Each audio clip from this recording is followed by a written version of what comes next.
All right, welcome everyone. We've got ourselves a Dune Spice Wars House Ecaz game today.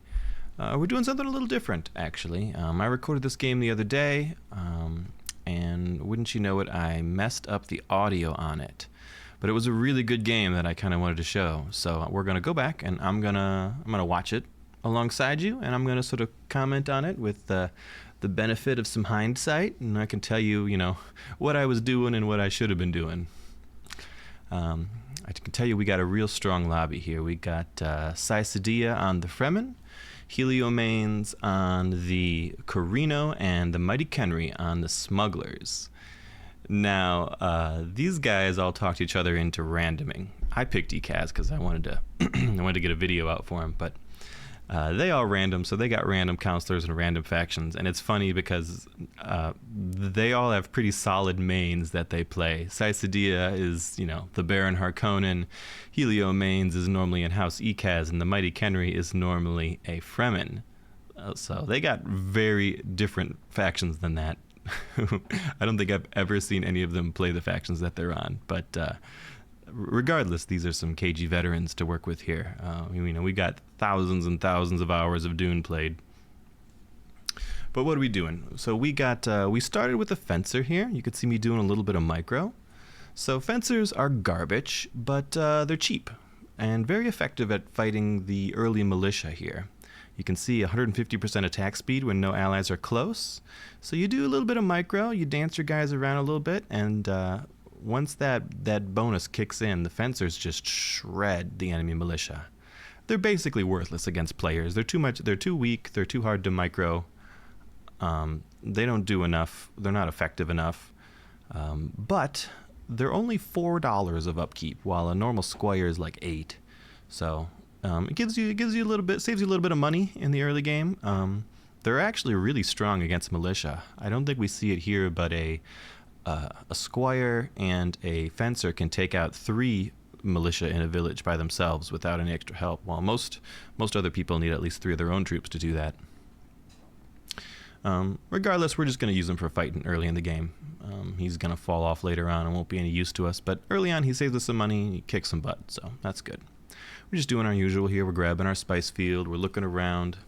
We've got Mesa Ecaz and Mr. Blood as our counselors. Mr. Blood up there lets us appoint 2 champions, and Mesa Ecaz lets us abandon territories for a refund, and also to get a authority bonus for territories that have masterpieces built into them.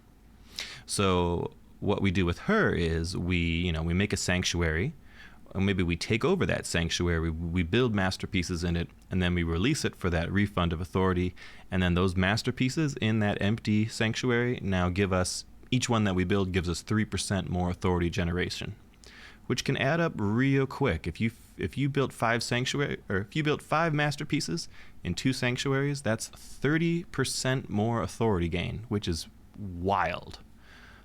So it's one of the strongest parts for House Ecaz is they can get just a crazy authority boom going. It takes a little while to set up, but we will see some of that here. We're looking around at our area here. We got a pretty decent starting spot. We got some minerals for our plascrete right away. You always like that. We got some rare minerals down there for some money, and we got the great volcano next to us. The volcano is a great thing to have at Ecaz. Ecaz get very hungry for those fuel cells because they really like war banners, and the fuel cells are critical for them. And that great volcano in the back of us, that special region, gives us double fuel cell production there. So that's practically all we'll need. That's gonna serve our purposes really well. So what I'm doing now is I'm sort of looking around. I'm trying to plan where my sanctuaries are going to go. Probably that Tuota to my sort of southeast there. That's no good. There's nothing in there. It's low wind. It's got no redeeming qualities. We'll make that a sanctuary. Easy pick because we'd really like that rare minerals region next to us for the early money. Ecaz can struggle a little bit on the money front, I find. They can make great money, but it takes setup. And so the early game is rough. So if you see what I did there is I ran around the back of that village and then I attacked it. And when I ran around the enemies' ranged units will spawn on the opposite side. So when I ran around the back and I attacked the village, they spawned on the closer side toward foliage, my main base, within that circle for missile strikes. So I sort of forced them to spawn within this missile strike circle, and then that fencer took that village out solo. Easy. Sort of a neat little trick, but you can also be aware you can sort of set up, if you want to jump on their range units right away, you put a guy behind the village and you attack the front of the village and they will pop right out onto your guys. So just something to be aware of, a little pro tip there for you. So I'm picking up some early developments. I like the early artistry that gives you cheaper expansion for Plascrete. We are going to be building a whole lot of stuff in all of our villages, so we need as much Plascrete as we can get our hands on here. Just looking around, grabbing some points of interest. We like early ornithopters for Ecaz. I stop at 3 here, but I grab a 4th one off of some wreckage. 4 is a happy place. 3 is okay. We like ornithopters because Ecaz takes some planning. The sanctuaries that I'm talking about are when you surround a territory on all sides by either unpassable territory like a desert or your territory that you already control, it becomes a sanctuary. And a sanctuary gives you a benefit of +1 authority income and +1 to all traits of neighboring villages. Traits being like those little benefits like, building a military building gives you +3 Solari kind of thing. So sanctuaries are really critical to the Ecaz. You always want at least 2 up. More than that kind of depends on your layout. But we got some spice down to the south of us that we like a lot. We like that also because it'll make another easy sanctuary in between us there, because we're already going to grab that volcano. So that is on our minds, trying to figure out how we get down there. It's a little far for a walk, so we got to watch out for money. So you can see what I'm doing here is starting to build masterpieces in the village. This village had a +3 Solari per econ building. Then it is adjacent to a sanctuary that I just took, so it is 2 of the +3 Solaris per econ building. Then we're building an econ masterpiece. Now masterpieces count as 2 buildings of their type. So 2 times 2 times 2 times 2? I don't know how many 2s it is, but we've got 12 Solari income from that one masterpiece built there. Now you can only build 1 of a kind in each village until you get your Museum of Unbound Arts up in your main base, which I do recommend. We like some early Landsrad standing. Ecaz tends to go for sort of a dual-pronged win condition. You want to be pushing on the Landsrad to be grabbing charters, to be trying to lean towards the governorship, and you also want to be pushing out into the world because you want to be threatening for hedge too. Your great authority gain, your champions are awesome at stealing quick hedge victories. What are champions? Champions are, you can take one of your, starting at 5, I think it's 5, might be 10, 5 or 10k hegemony, you can take one of your units and you can make him a champion. It costs like 1,000 Solari. It maxes out their experience, it buffs up their stats, it makes them super tough, and most importantly, every time they kill an enemy unit, not a neutral unit, but a player-controlled unit, or a player-controlled militia kind of thing, you get 100 hegemony for each one you kill. 100 hegemony for every kill. Now that can add up quite a bit. Now Mr. Blood, the guy the counselor we took today, allows us to appoint a 2nd champion as well. So we could have 2 champions up. So if you've got 2 champions, you go and you fight your neighbor and you kill 10 of his guys, you just earned 2,000 hegemony. Now that's wild.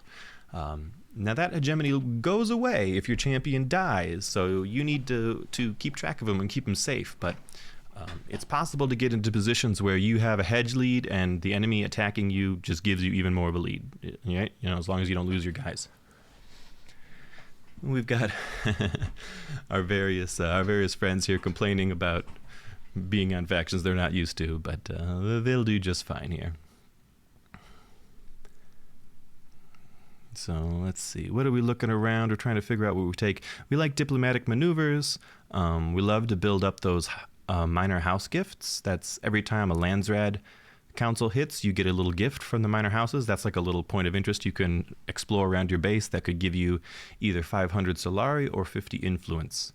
Those are really fun to save up, and then you get to a big vote, and you can gobble them up real quick. It only takes like a day to investigate them, and so you could add a whole bunch of influence to yourself really quickly if you've got an important vote.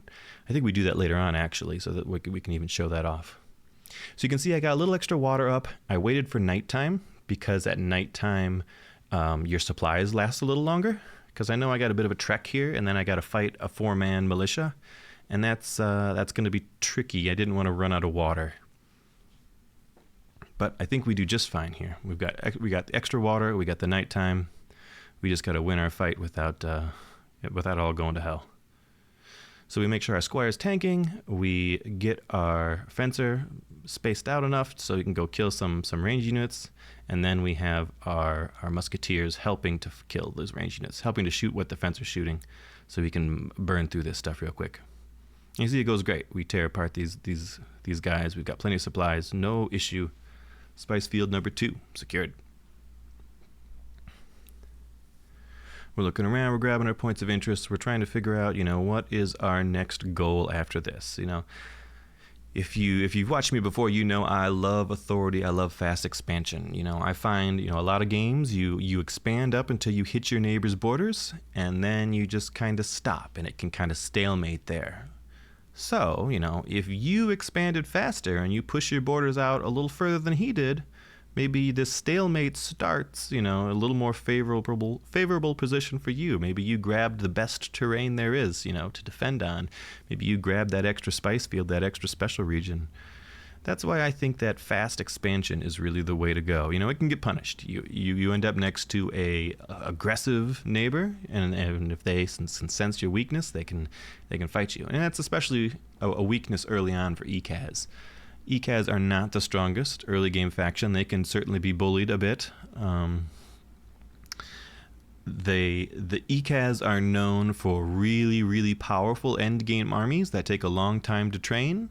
And the innate weakness of the Ecaz is their tech doesn't allow them 2 extra slots for training. So end game, you'll only have 4 slots for training new military, while other factions will have 6 slots. And that's combined with you're going to want to train perfected troops as Ecaz, which is a thing you could do where you take twice as long and a little bit of extra money to train troops that come with a permanent bonus to their power and their health. Now, perfected troops are awesome, but you've got less slots to train. They take twice as long to train. So you can only kind of train them up in the peacetime. If you're in a war, you need troops faster, so you're taking lesser troops. And we'll see some of that later on once we start fighting our neighbors here, but in the early time. So what I'm thinking here is I'm trying to get up to native artists in the green development tree, because I want to get a museum of unbound arts, because I've located a few regions around us that will really benefit from spamming the same color masterpiece. Like we see that one region that has the bonus for econ masterpieces. So if we load that up with econ, and we make crazy money from it.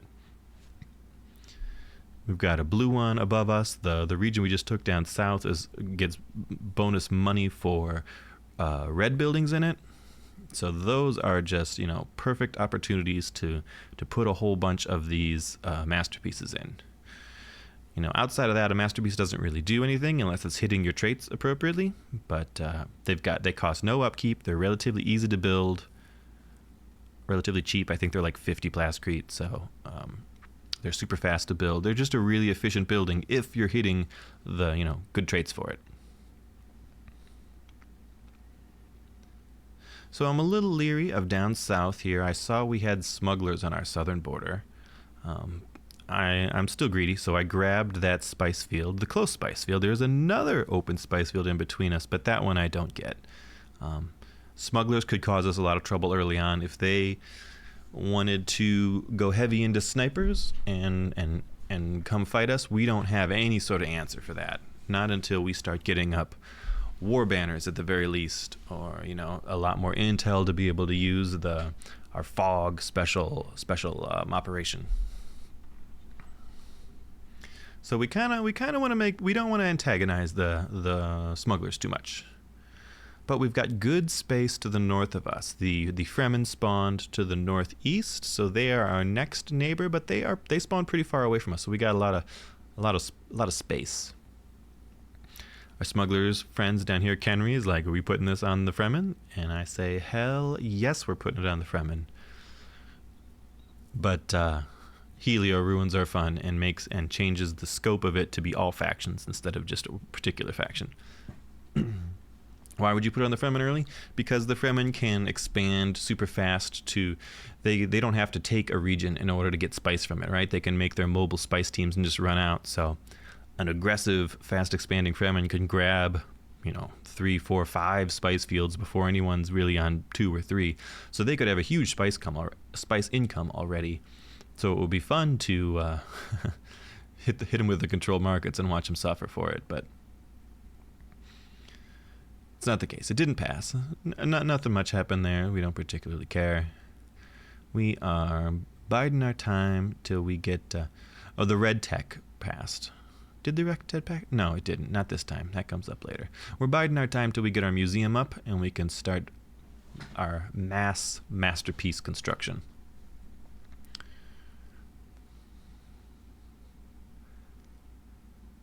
And we got the other one here too. This the Great Volcano here also pays out money for econ buildings. So, boom, we'll slap a bunch of econ masterpieces down there, and we will have a really excellent income that is independent of our chom rates and stuff. You can see I'm not even paying attention to chom. I ought to be, probably. I should have been, you always want to buy low and sell high if you've got the mental bandwidth to be paying attention to it, and the danger is that you don't have the mental bandwidth and you miss a spice tax, which is always horrible. Never miss your spice tax, boys and girls. You got to hit them every time. So here Kenri's telling me I ought to be heading north and not contesting him, because he wants the land himself, but he wants to make sure that the Fremen aren't grabbing too much. That is normally a very reasonable concern. Fremen are big land grabbers. The most likely Fremen win condition is hegemony, from taking a lot of stuff. But in this case, I happen to know, after the fact, that he did not get Stilgar as his random counselor, and Stilgar is pretty key to that big land grab strategy. So he's working with what he got. But fast expanding is not necessarily on the plate for him. So I tell Kenri here, hey, I just want this other Plascrete region, and Kenri says, no, I want that. But, I don't care what Kenri wants. I'm going to take it anyways, because he's further away, and it's right next to me.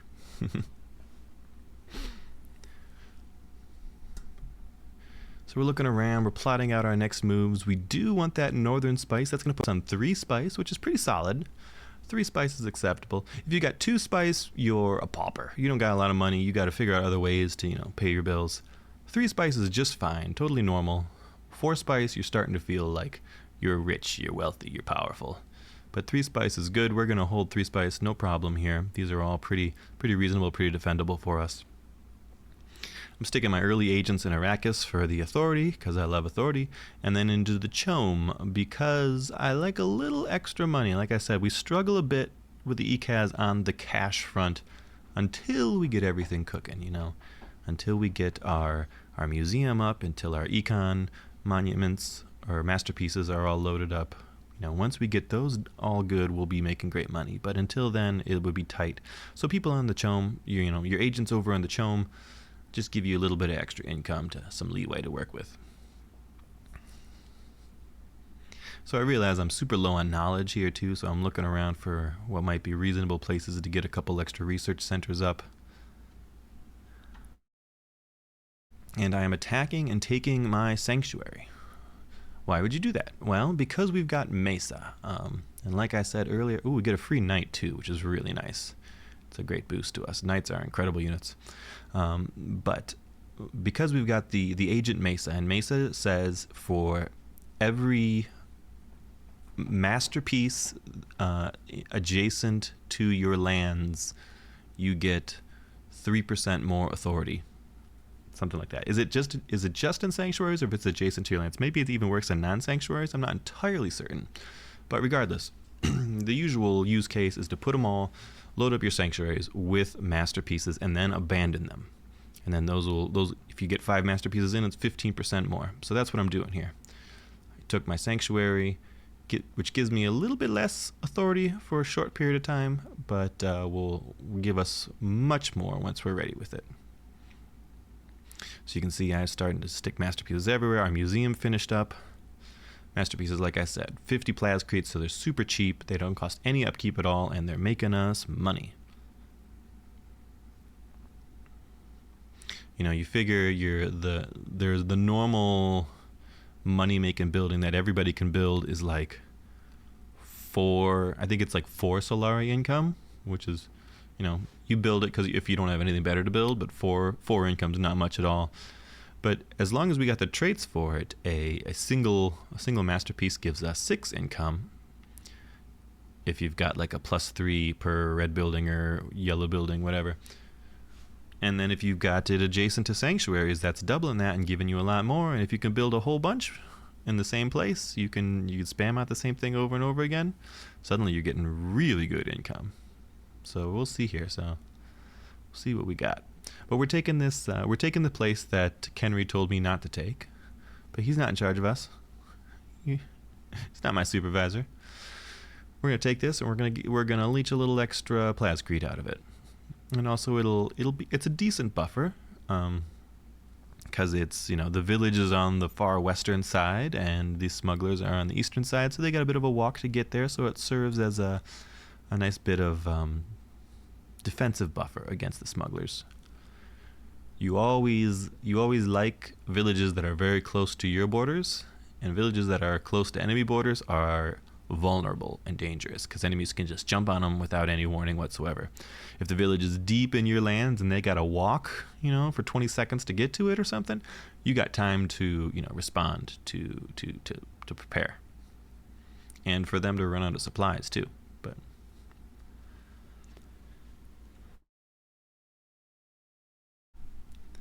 let us see what we got here. Oh, so we jumped on it a little early, actually. We didn't have the authority for it, so I'm waiting for the authority to tick up there, but we'll have it in a second. No big deal.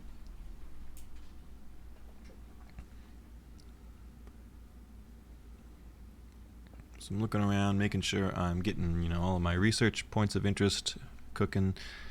We got another lands rat here. We have by far the most influence, so we could get what we want, but the Dirty Carinos made everything to be all factions, so it hardly matters. I think all of these end up passing. Pillaging's okay for us. 300 Solari per village is good because we got a lot of villages. And Bene Gesserits are always good. We love them. So I put a little extra into the Gesserits to make sure that it happens. Figuring other people are gonna make the others pass, and everything. The Gesserits actually don't pass. The minor houses vote against that, which is weird, but the other things do pass. So we've got better pillaging that we can do. We've got Fremen rebellions, which will be a theme for the rest of the game. So the Fremen can, you know, put their stink on a particular resolution, and then if it passes, rebellions break out in you know, a bunch of your lands. And annoyingly, your militia don't fight the rebellions. You need to send actual military, you know, your standing military to go fight them. So if you don't go deal with them, they can lock down, you know, parts of your economy for long periods of time. It's pretty annoying.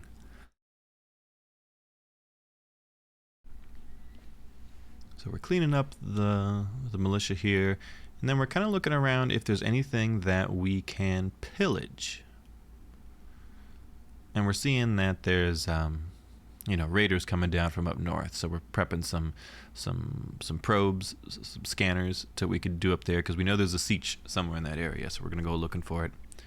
We can finally start taking down there. I was not on the ball. I should have done a little quicker. I kept forgetting to look back at Tuatha here to make sure that, you know, I was getting the next masterpiece done. Ideally, you want to build everything as quick as possible and then get out of there so that it's you know, contributing. It's all right. Nobody plays perfect, but we strive for perfection nonetheless. Okay, so I abandon that. I get back the authority it took, and then it is kicking out an additional 15% authority generation to my economy.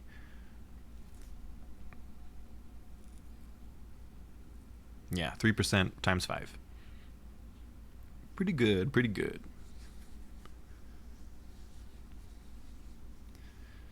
So we grab our new lands here, and we're marching back. And so I decide to go to Almara and to pillage it, because there is, currently the lands are at is paying extra for pillaging.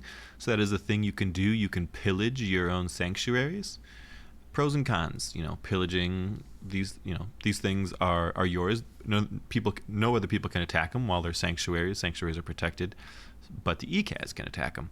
So you can pillage your own sanctuaries, get some money from them, but doing so does put the negative stink on them that they want more authority to annex them in the future. Now that lasts for like 4 months, I think.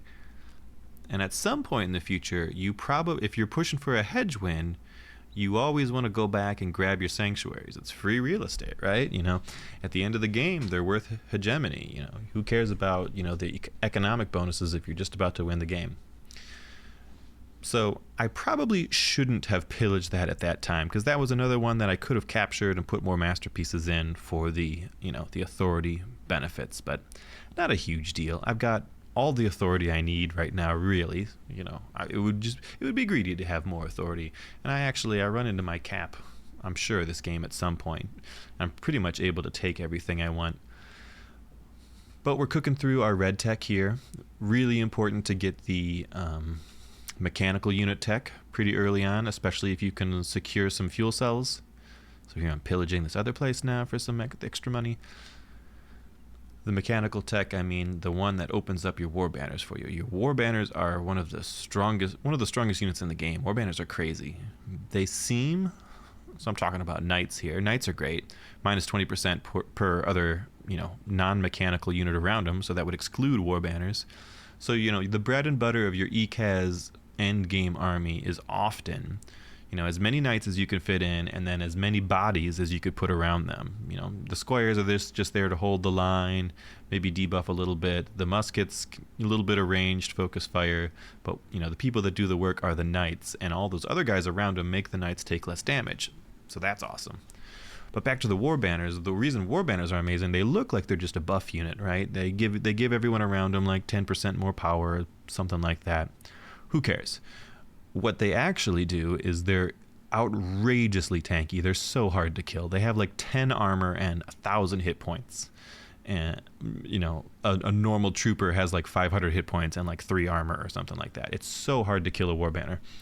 And they're a ranged unit that can't get tied up in melee. So you can't make them less good by meleeing them. They'll still blast you for the same damage all the same. They float, so they don't call worms in. And they do area of effect damage. So, they blast into a blob. They do damage to the whole blob. It's wild. Now, to a degree, they're countered a little bit if you're fighting someone that puts the special padded armor upgrade to take 50% less area effect damage. In fact, I strongly recommend that if you're fighting against Ecaz, if they got their war banners up, you check through your armory, see what you can buff your units up. If you could take 50% less AoE damage, suddenly war banners are way less scary. But in general, war banners are super good, and they're more commonly countered by, if someone goes a little too heavy into the war banners, you can also hit them with an EMP operation, which is really powerful. EMP makes all the mechanical units lose 50% speed, 50% power kind of thing. It really sort of neuters the army if they're too heavily invested in war banners. But barring those sort of soft counters, war banners super crazy good. You want them still nonetheless.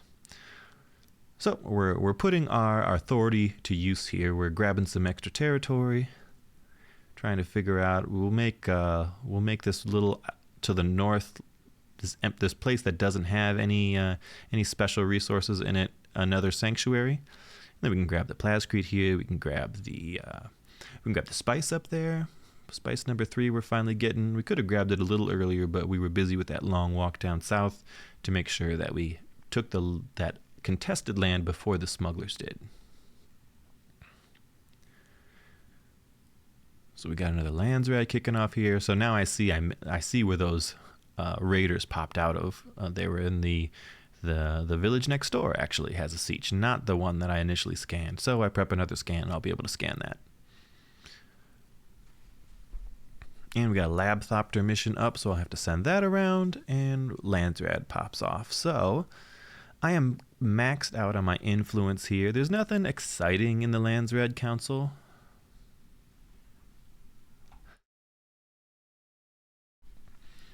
I grab Lay of the Land here just because I'm still super low on knowledge. I don't like going too heavy into the knowledge, but a little bit more would be nice, more than 6. But I do like the Diplomatic Congress. It randomly got Harkonnen taint on it, which always sucks when there's not even a Harkonnen in the game. So we lose 30 standing, but we still like it because 30 standing is not quite enough to put us down into the lower tier. And by getting a truce with everybody, it will give us a constant income of more Landsrat standing, right? You get 5 Landsrat standing at the start of every council for every truce that you have. So it's sort of an investment. We lose 30 now. We're going to gain plus 15 onward into the future at least.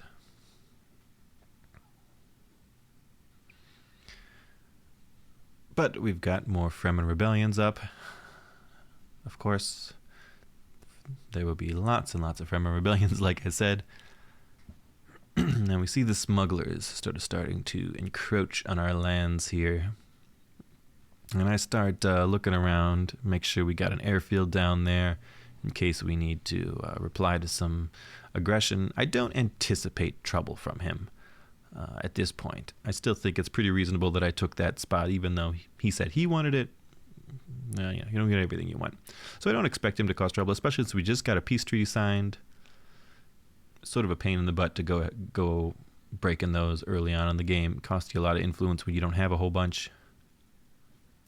So I'm feeling pretty peaceful, though we got a fair army up. What are we? Well, not even. We're pushing on towards month 4. We've only got 31 CP of men. That's a tad on the light side, actually. If I expected trouble, I would definitely want to max out my army and get that third tier, that third column of red tech to up my CP total. That's really critical. Month 4 is about when you start looking for trouble for a lot of people. So month 4 is when you need to, if you're not yourself looking for trouble, you need to be looking at other people who might be. People like smugglers, people like Fremen, who are both of our neighbors. So I find I've got a minus construction cost trait up there, so I start on my little space academy, thinking we'll get a spaceship up eventually. Again, we're doing pretty well with our income now. Regardless, we're stockpiling a lot. We're not even selling, and we're still plus 60. So we'll be able to sell 30 spice a day to the Spacing Guild for some guild favor. Once we get up to 100 guild favor, we'll be able to get our big ship. Which, spoilers, doesn't help me at all this game. But it's still a good thing to do. So I'm looking up here. I like this spot, Yabat. I gotta grab Yabat because it blocks off, that third sanctuary I wanted to build. Right above it is the Desolation, that, super bad, super dark desert that kills everybody, which is weird because it sort of is totally unimpactful. Oftentimes you see those things spawn in what would be a choke point between you and a neighbor, and it sort of blocks off that whole avenue. But it didn't. It just sort of spawned in the corner of the map and doesn't do anything this game, which is a shame because it's sort of fun when it influences borders a bit more. But that spot is still, makes a choke point, I guess, because the Desolation above it and below it is the normal desert. So that spot I'm taking right now is the northern entrance to all the Ecaz lands, or the entrance over towards the Fremen lands pretty soon here. He has mostly been expanding to the east this game, hence all this free real estate up here, but he's about to see me and start expanding west quickly to make sure he doesn't lose out on some territory. I realize I'm doing pretty well on authority here, so I make sure I get a couple, defensive operations cooking in case I need to use them. And we still have, for the most part, our authority's rolling in plus 13 is a really nice income.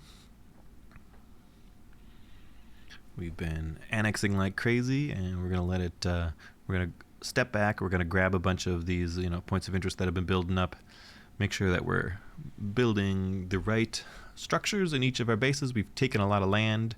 We've got to sort of evaluate what it's good for, build the good stuff in it. And so far pretty peaceful. Like I said, month 4 is often an aggro month for folks. I find that last siege there, but it's not looking like aggro. The Fremen aren't close enough to me yet. The smugglers have chosen peace for now. Now, I think this might be Kenri's first game playing the smugs. One of the very early ones, but I also know that after the game, Cream was advising Kenri over voice chat. Cream, another veteran of the community, dangerous foe. So he's giving Kenri voice advice of what to do and how to do it. So he's not totally helpless down there. Don't feel bad for him. So we find, we got lucky here. We got another village trade up there that says, plus three per blue building. So we're slapping down our blue masterpieces up there, and we're going to make good money for it. You can see there I had set, here comes some Fremen causing a ruckus. You can see down there, though, I had set Ornithopters onto my harvester and forgot to put it to safe mode. So it got eaten and lost the men on it, of course. We've also got raiders on that northern village before we managed to get any militia up in it. And then we've got Fremen over on our border. So they're actually fighting a renegade base, the space renegades that you get guild favor for fighting, which is a tough fight. They lose a man or two doing so. Fremen love that, though, because they are always eager to get an airship up as quickly as possible, and they start with less guild favor than most people do. So Fremen are always really, really happy to go out and find some renegades to battle. Though renegade battles, like I said, are a tough fight. So I do not expect him to come cause trouble at this point in time, because his force is going to be a bit beleaguered from this battle. Everyone's going to be beaten up. He lost a couple guys he'll need to replace. Regardless, I sort of move my army up here. One, defensively, I want to make sure he doesn't just charge in like a madman. And two, I want to be able to, he's clearly looking to his west now, so I want to be able to start grabbing up this territory as quickly as I can. Once this authority trickles in, we want to put it to use and take this territory before the Fremen get to it. And we put an extra emphasis on finishing out that red tech that we need for our army. Okay, new lands red pops. We're feeling good. We're maxed out on our influence again, which is, not ideal. We do a little bit there for the minor house benefit. That gives us a little extra lands red if it passes. And we ask for guards. We don't care about the economy factions or economy developments for all factions. The guards are kind of nice if the Fremen want to come cause trouble. It's going to be a lot harder for them if I've got 3 guards on defense. Guards and judges take guards take 50% less damage if they're on your home territory. Judges do 50% more damage, maybe? Something like that. On your home territory. I don't know exactly on judges, but they're good. They're lousy for going to attack people, but on the defense, they're just horrible to deal with. They're so hard to kill. 50% less damage is like an outrageous amount of armor. So I got a little extra money, so I'm going in here. I'm talking about how wonderful war banners are, giving them 25% more damage against non-mechanical units, since I don't expect any mechanical units in the Fremen army, and I'm likely to face the Fremen soon. We put extra health on our squires, because we're not expecting them to do a whole lot other than die slowly, so that they can help our knights stay alive as long as possible. And then we're grabbing, plus 200 max influence at our main base. Totally common. You really want to have as much max influence as possible if you're leaning towards any sort of political play, because you're not going to get any office unless you can save up a big chunk of influence and then pour it all into a single vote, and you can't do that if your cap is low. So my play for Ecaz is almost always 3 blue districts and then 3 yellow districts. No, not yellow districts, red districts. Because you've got 2 3 slots in your main base for the Ecaz. So you could build your 3 blue districts to give yourself 100 extra votes, and you could build your 3 red districts so that your army aren't useless potatoes. We've got a huge stockpile of chome, and the chome rate's good. I finally am paying attention to it and remember to turn it down a bit, get a little extra income from it. You can see we're making real good money here. We're going to go up, we're going to take Ubois up there in a little bit. I'm thinking about going down to take our sanctuary here and stick some masterpieces in it. We can see the Fremen just sort of raiding the borders right now. They're not taking stuff. They're doing a lot of pillaging, though, for money. I'm just making sure. I've got so many towns here, and everything is mostly built up, but there's a lot of little stuff here and there. So I'm trying to sort of figure out, what am I finishing off, putting buildings in? Usually a masterpiece in a village that can take advantage of it is a good choice, just because, you don't realize how much upkeep buildings take up, right? Buildings take both a water upkeep and a solari upkeep. So one of the biggest problems that new people do is they, build whatever buildings sound nice, and then, their economy is in the pits. Either you don't have the water to go anywhere or to build anything, or you're spending all your money on buildings. So, the nice thing about masterpieces is they don't cost any upkeep, but they can still give you the sort of benefits that you need. If you need one of each color, you could polish it out, round that out with masterpieces, build the color stuff you want, and then if you don't want to build a red building, build a red masterpiece there. No big deal. So I do end up taking that sanctuary, and I'm gonna fill it up with masterpieces to really juice up our authority income there, right? It's gonna be, once it's filled up, it's gonna be an additional 15% for authority, which is gonna be a whole bunch for us going forward here. I've got my army sort of maxed out now. I've got some perfected war banners up, which make me feel a lot safer. Fremen especially struggle to deal with them. Nobody really has a good time dealing with war banners, but we're feeling good. We're feeling good. So we're securing our lands. I'm a little behind on main base buildings. I would have expected to be further ahead. I didn't know. I think it was probably because I was spending all my plascrete on those, those masterpiece expansions and stuff. But I'm starting to catch up here. I'm gonna beeline straight for 3 red, making sure I prioritize that +2 training slot one, right? Like we talked about earlier, the lower training slots for the Ecaz is really their Achilles heel, and it will haunt them almost every game they play. If your army gets wiped out, it's so painful to try to rebuild it all from scratch.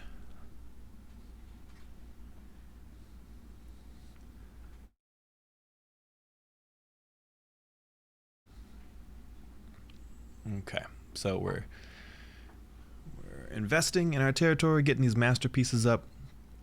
Then we will have a ton of authority, and we're going to do our best to grab these 3 neighboring regions before the Fremen can get to them. We're going to start in the north because, that's a rare element, which are, tasty. It's free money. We always love those. We really like that lake, that Acid Lakes next to us, that special region. Acid Lakes is, one of the most defensible places in the game because it's minus 10% health per day for any ground units in it. So if you attack it, your guys are already suffering horribly. 10% health a day is really terrible. And we can see that the village spawned on the far west side, right next to my lands, not on the east side next to the Fremen lands. So even if the Fremen really wanted it, it's a long, shitty walk through acid to get to it. So all the more reason for why I want it is because it'll serve as a really excellent little shield for my empire up here. if the Fremen wanted to cause trouble with me, they probably got to go through the acid lakes to really get to it, to really get to me up in the north. And it'll be a bulwark against them. It's going to be real painful for people to take. I finally remember to make my garden resort down here. So what the garden resort is, you pay a little bit of money, and you sort of sanctify this region that you own as a fancy garden resort for all of the land. Gives you +2 knowledge per adjacent sanctuary, plus half an influence per adjacent masterpiece. So I've got masterpieces in all of these other sanctuaries. I got a bunch of masterpieces in this village. So I'm getting 2 knowledge and 5 influence, and that's without having this other sanctuary yet, because I'm building more stuff in it. But eventually I will release that as well, and I will be getting 4 knowledge and like 8 influence, which is a lot. It's the equivalent of 4 research bases and 4 intel buildings. It's a huge benefit. And then it's got the secondary benefit of if people attack it, in order to attack or take it, you lose a whole bunch of authority and a whole bunch of Landsrad standing to attack the gardens, because they're a protected space. So it sort of wards off aggression. And being that it's right on my front door, right before, it's both on a nice spot because it's adjacent to 2 sanctuaries. 2 sanctuaries at least is good. If you could be adjacent to 3, that would be incredible, but that's tricky to pull off. Adjacent to 2 is great, and being in a good tactical strategic position where someone might want to go through it someday is even better, because it serves to dissuade people from doing that, because it's a pretty painful price to pay. So here we are again. We are double checking all of our villages, making sure we have stuff, making sure we're having efficient use of our building slots. We've got a Landsrad up. I'm eyeballing the Trial of Great Houses losing Landsrad standing, just to keep Carino, or to keep the smugglers down, because it would push them under. They're at 220 right now. If they lost 30, they would be down to 190, which puts them in the poor Landsrad standing, which starts putting negatives. You lose influence. You lose. What is the other thing you lose? Intel. I think you lose influence and intel if you're poor, something like that. It's not fun to be in bad standing. So I push this up to pass. My standing, I figure, is great.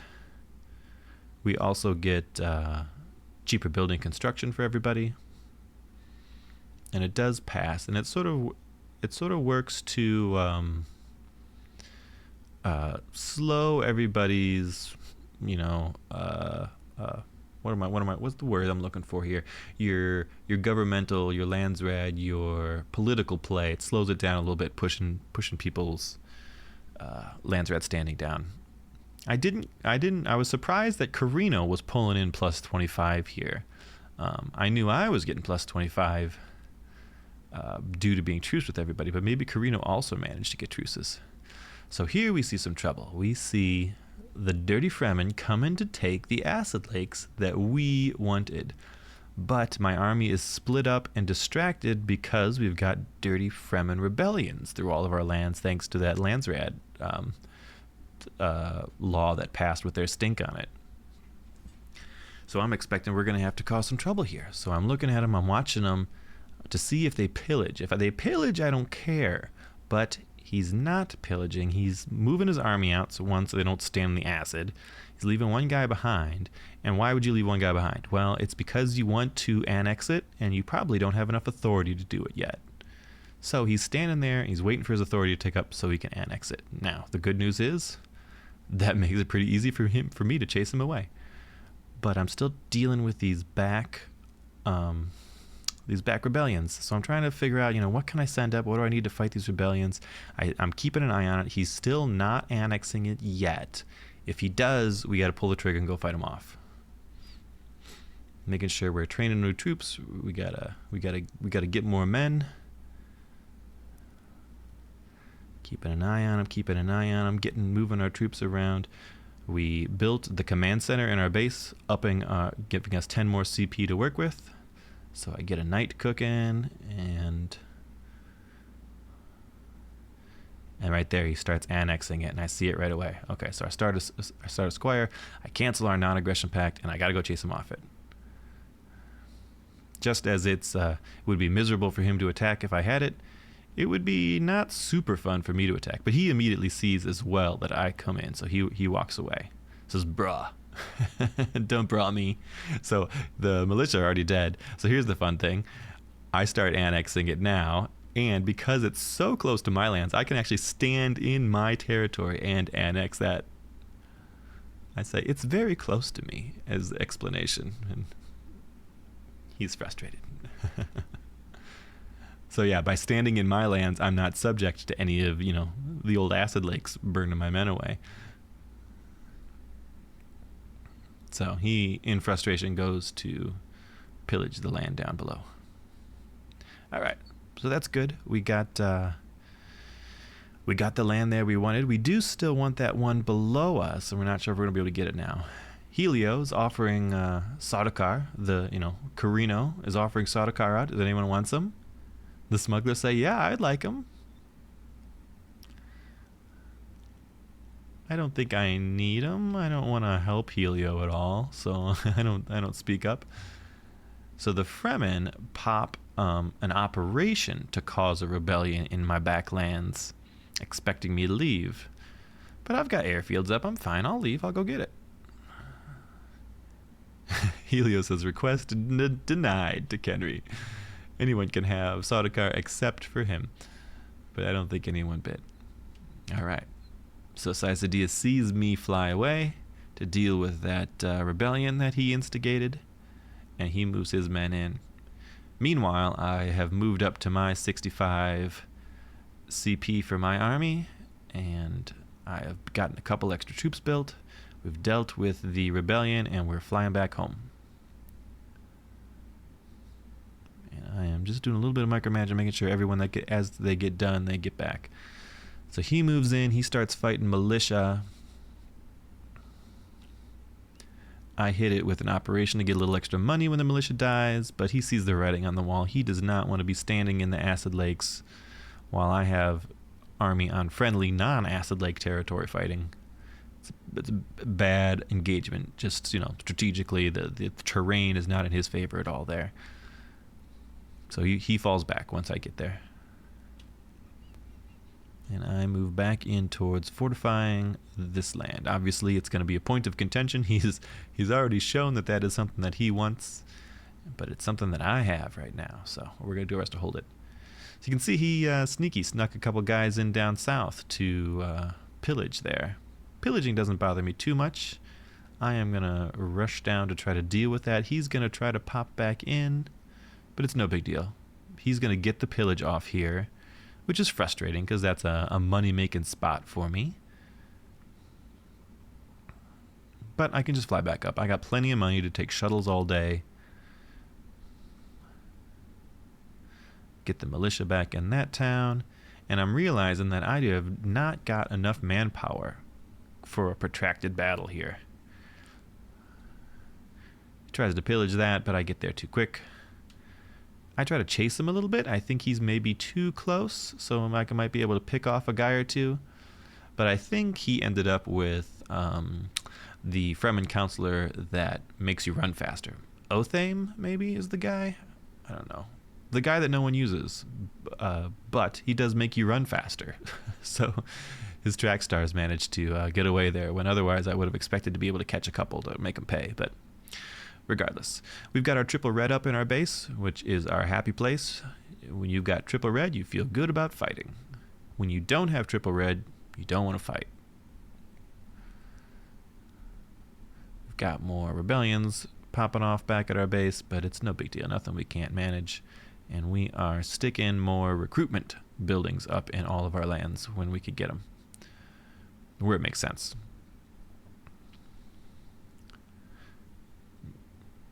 We ran out of manpower there by training a bunch of guys and throwing up a whole bunch of new militia. And boy, oh boy, you never ever want to run out of manpower. That is the death knell. If you get in a fight with someone and you have no manpower and you lose all your guys, the other guys can do whatever they want to you. If you can't rebuild your army, you're out of it. That's how people lose. That's how you get your main base blown up. You run out of manpower to buy guys. So we've got Landsrad kicking in here. Not an exciting one. I think I lean into... I ended up getting the plus bonus for pillaging. I don't think I even pillaged anything, though, because I wasn't paying that much of attention to it. I leaned into just the one to give me a little extra Landsrad standing and to allow me to up charters with cash instead of influence, which is slightly useful because I'm probably the only person that's going to do it. I'm the only one particularly interested in charters. I'm obviously the only one going heavier into the political arena. Fremen don't do a whole lot of politics. Smugglers can. They actually get incredible influence income eventually if they want to, but they're otherwise not too good at it. I will tell you the trap with the smugglers is you can use the bounty system to force people to vote the ways you want them to, which is nice, except it pays out so much money.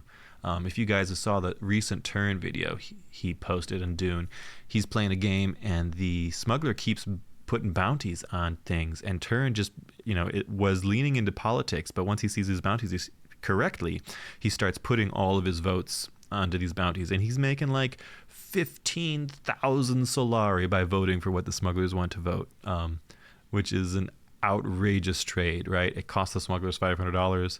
They got whatever they wanted from the Landsrad, and then Turin got 15,000 Solari. Like, it's an outrageous amount. So really, I would say the meta as smugglers is not to bounty things, because it can really it's not a good value trade for you.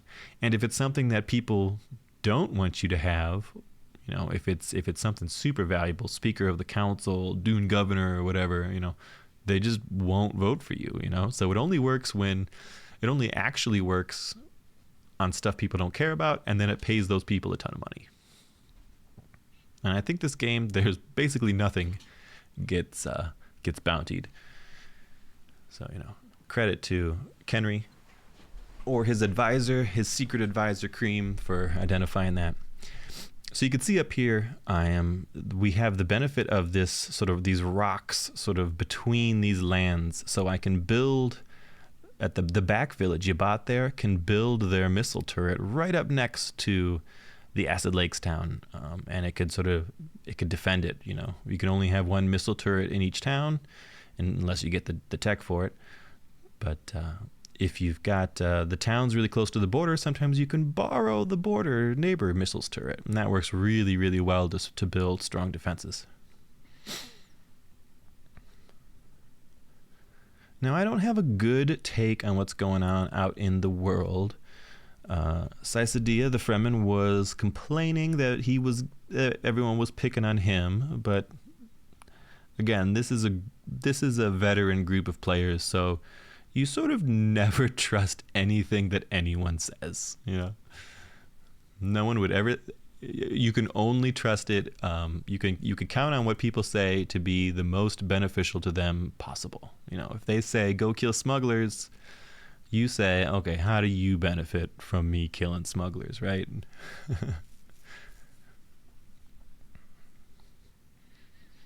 So we're building up our border territories here. We're double checking, what are we supposed to be building? What makes sense here? There's all kinds of raiders in our base. There's all kinds of rebellions, but things are progressing here, and we're about to start about to cross the 1 hour mark, the 6 month, and if it was quiet and peaceful before, it won't be too much longer into the future. No one's quite yet, nobody's popped up at 20k hedge, but a number of us are pretty close here. I am grabbing this forward special region, which might be enough to push me up. Also, I identify that siege behind me was a -1 CP for knights, which is a really great siege alliance to have. Knights normally cost 6 command points to have in your armies, but to make them only cost 5, suddenly you could sneak in an extra one, maybe 2 if you're being greedy. And knights are so powerful. Having a couple extra knights in the field really makes it a tough army. So that's a great alliance to have. You can see I've used my fuel cells really to go heavy into the war banners here. 5 is probably more than I would normally build, except I'm expecting to use them against the Fremen, who are, a huge melee-based army. Melee, of course, is really great at tying up range units, which you can't do to the war banners. Melee is really great at clumping up together, which the war banners love to AoE down. And also, notably, the Fremen warrior does not get that armor, that minus AoE damage. I know the Fedaykin do, so I'm sure he invests in that and leans towards Fedaykin. But normally, you're pretty happy to have a diverse warrior Fedaykin army, just because warriors you can fill out a lot more into them. You can fill a lot more warriors in the army if you skimp on 1 or 2 Fedaykin. But warriors will be torn apart by war banners, so not a good choice here. So that's why I'm heavier on the war banners. Feeling pretty good. We're at 61 of 65. We lost a guy somewhere, but we will be about maxed out. Now, one thing I could be doing, since it is a period of relative peace, I could be going and looking through my army for non-perfected troops. Not that peaceful. You could see the Fremen are again pillaging that territory right just south of me there. But what I could do is I could find my non-perfected troops. I got a couple squires, probably a couple muskets there. I got a fencer I should definitely have disbanded and replaced with something better at this point. And disband your bad troops and make perfected versions of them if you can. I would say even makes sense even if they're ranked up a bit, if they're more veteran troops. So here I lean into the countermeasures as a development, because I can feel somebody's trying to assassinate me. I can feel it in my fingers, I can feel it in my toes. Judge of the Council. Judge of the Council is a good one. I think it's underrated by a lot of people.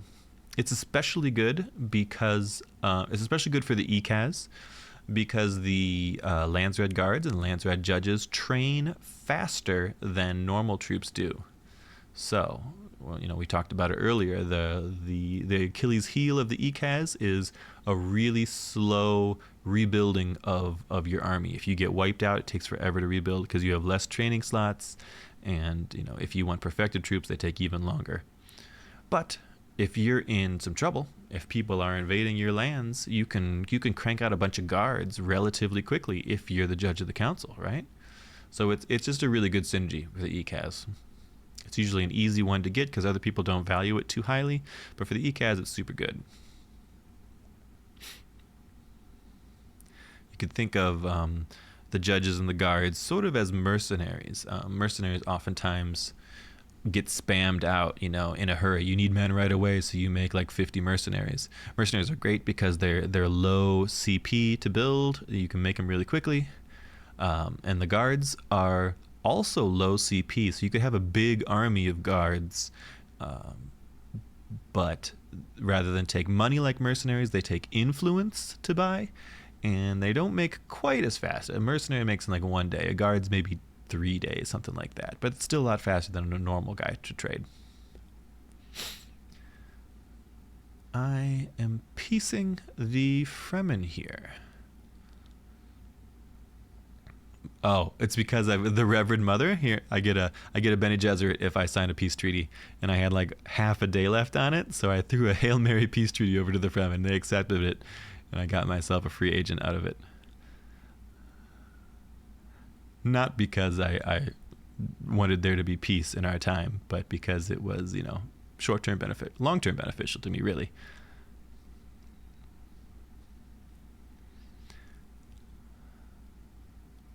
So I am just sort of looking around. I do want that land, that Tabsud, that keeps getting raided by the Fremen. I do want that to be my land, just because it's so close to all this other territory I got. I'm sort of looking over at that other empty one up there. More fuel cells, always good. We wouldn't mind that. Both of those are fuel cell lands, actually. So both of them are good.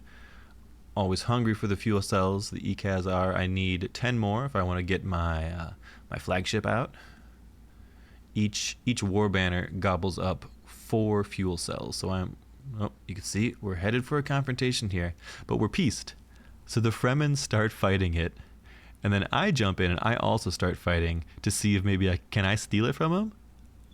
And no, the Fremen get the siege and they get to choose what happens to it. And I'm not entirely sure what dictates that. Was it because they first engaged the militia? I killed some of the militia too. Why didn't I get to do it? I had more guys standing on it, but I think it was because they started the engagement. Maybe they get right of sort of first refusal of, who gets to be on that land. So I just walk away. We are peace treated with them. It's not a good engagement for me since I'm walking through my own acid lake lands. All my guys are dying. That's all right. We'll maintain that treaty that we don't get that land we want up there. We will look to be grabbing the one to the south of us, though. And here you can see again I'm building a turret, and I'm able to build it right up next to the acid lake space again. So I've got 3 missile turrets right next to that town. Boy, that would not be fun to try and take. And you can do that with some lucky, clever positioning there. You can build turrets in other towns to protect other neighboring towns if you're lucky. It's a great thing to do, especially if you've got if you go all the way down your green tree for the civilian defenses, letting you build 2 turrets in a town. In this case, in theory, I could have built 6 turrets, 2 turrets for each of those villages right next to that place, which would have been pretty silly and kind of memey, but we didn't get that far this game. We were a little light on we're doing pretty good on knowledge now, but we have bigger fish to fry. And here I'm realizing I have no water, so I can't really do anything offensively without a little extra water. I can barely build any more buildings without a little extra water. So I'm searching around for anywhere that maybe I could add some wind traps to. So not a wind trap, a dew collector, I think is what it is.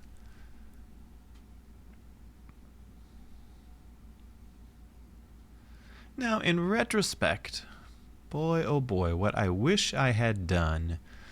So you see these neutral raids coming from sieges. What I wish I had done, knowing that I've got a Fremen neighbor, is to hunt down the sieges that are nearby. So the one in my backfield I'm allied with, that's a necessary evil. But if I could have found the other ones that are nearby, so Helio says the Fremen army is dead at this point. So we've got some Carino and some Fremen fighting, causing trouble. But anyways, back to the neutral sieges. So later on, I'm going to have a lot of trouble Fremen attacking me. So the Fremen have an ability where if they try to liberate your lands, if there's any sieges that they're allied with adjacent to those lands, those sieges will send neutral guys to come fight, which is so annoying and difficult to deal with. But if I had been a savvy player and planned ahead, I could have been looking for some of these sieges, because I knew I had raids coming, but I figured they were maybe near my lands or outside my lands, not enough for me to worry about trying to ally with. Ecaz usually are not big on allying with the sieges. They don't get a whole lot of benefits from it. But if I had searched for these other sieges and then gone and raided them and sort of burned them down, it would have prevented the later raiding that I received from the sieges during my endgame battles with the Fremen. Boy, it would have been nice to have burned some of those down ahead of time, but it comes back to bite me later. So here we got a Landsrad coming up real shortly here, so I am grabbing the... I'm upvoting water cellars because I would like to be like another council position, and I am grabbing all of my house gifts that I've been saving up to get myself a little extra influence in the bank, because I think I've got an opportunity to grab something. Kenri says, I don't know what I'm doing, but I'm having fun, which is, the whole point. Smugglers are a pretty unique faction. They do some wild stuff, very unusual compared to a lot of the others. So I did get my Water Sellers Union to pop. I do have a respectable amount of influence. And we can see from Imperial Intelligence that someone that if that passes, you can use the cell search spy mission.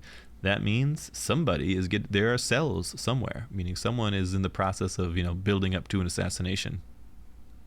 That's no good. We don't like that. We don't like that at all.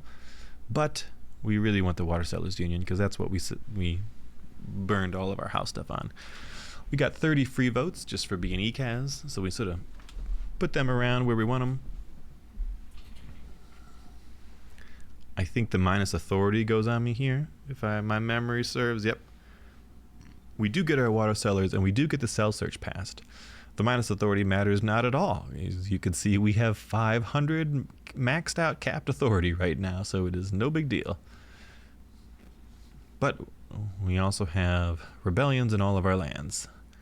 And we've got our countermeasures up, so we can load up counterintelligence guys, because like I said, we suspect there's some evil doing going on. Someone's trying to assassinate us here. We immediately, while that cell search Landsrad thing passed, allowing us to cell search even when we're not being actively assassinated, so we immediately start using that. We queue that up and get it cooking. If you've got an opportunity to use that, you absolutely should. It pays off huge dividends. It's a lot of work, and it sucks to get cells loaded in people's lands, and if you can find them early on, before they can even start the assassination against you, it really sets them back. If they had a timeline for when they were trying to accomplish stuff, boy, that timeline gets real messed up by all your cells getting removed before you've gotten a chance to even start an assassination.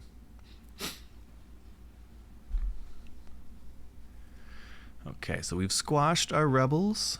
We are looking for this town up here. Boom. We see that it has come off of.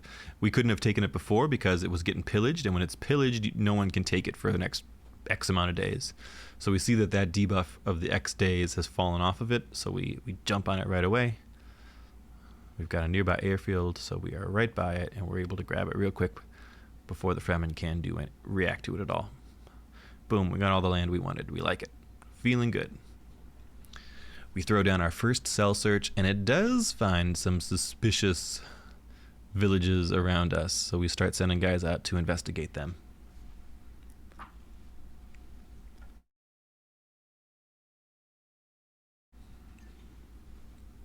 We're taking that. We don't see any Fremen invasions or anything, so we're gonna get that. We noticed that we've got enough guild favor here, so I stop sending my spice off to the guild, and I'm just waiting for really those 10 extra fuel cells, and I can make my flagship. All good. We got this land. We start cooking on the fuel cells, get our militia up, and we can see that there's plenty going on down there, so we can suspect that people are giving the Carino grief, just because that's what you do. If there is a Carino in the game and you are next to them, you give them grief. This is the way. Meanwhile, at home, I am too far from the Carino to really go giving them grief, and I'm at peace with everyone else. So I'm using the benefit of these cheaper cell searches before I'm being assassinated, to hunt down assassin cells. And I do end up finding at least 2, I believe. So it's super valuable. It pays off huge dividends here. So whoever was trying to... So I also... You can see here I am putting champions in my army. Now, you don't want champions too early in your army because, like we talked about earlier, champions pay out a bunch of hegemony when they kill stuff. And you don't want a bunch of hegemony too early, right? So you can see the Fremen have climbed up to 21k. We're at 18, almost 19.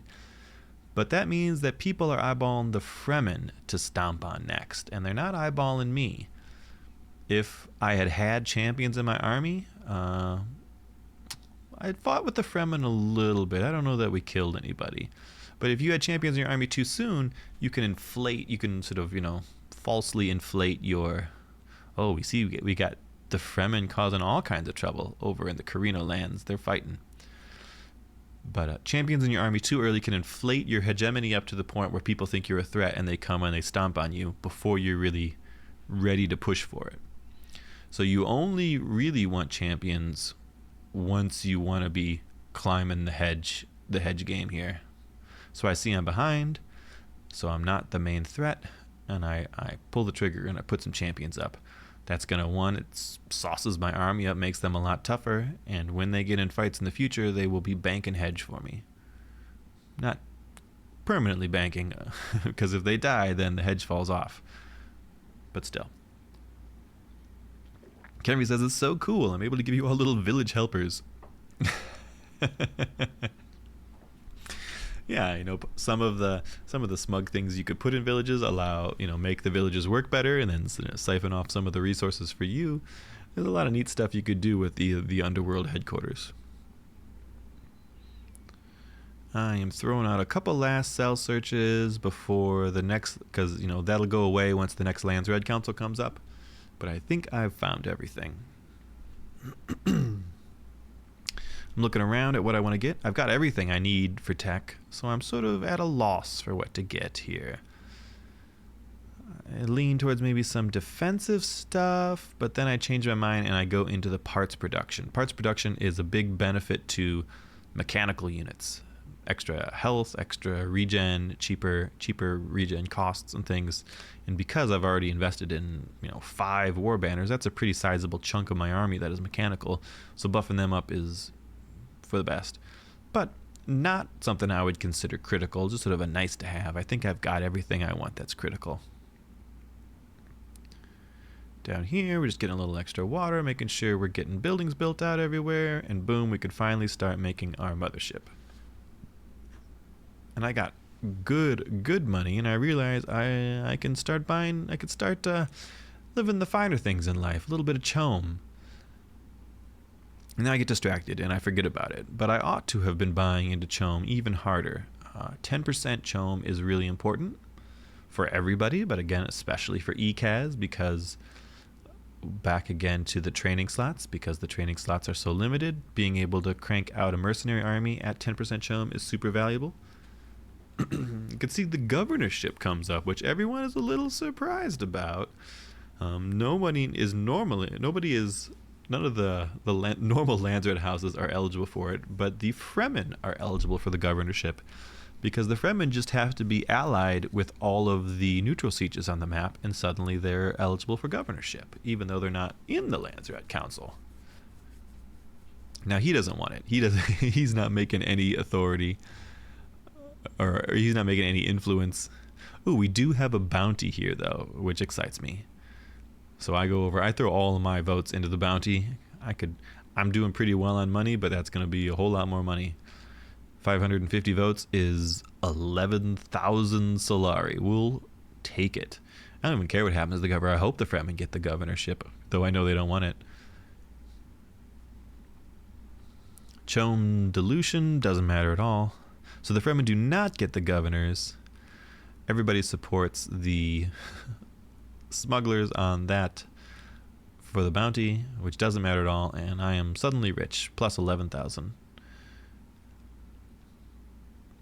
So I'm distracted again by all of the rebellions in my lands. What I really wish I had done at this point is to lean back into that chome market and make sure I get up to 10%. I think I sort of intermittently remember, I should be doing this, and I go back and I buy a little bit more, but I never remember enough or do it enough. I probably would have been fine just turning on auto buy and dumping all of my cash into it. That wouldn't even have been a bad idea.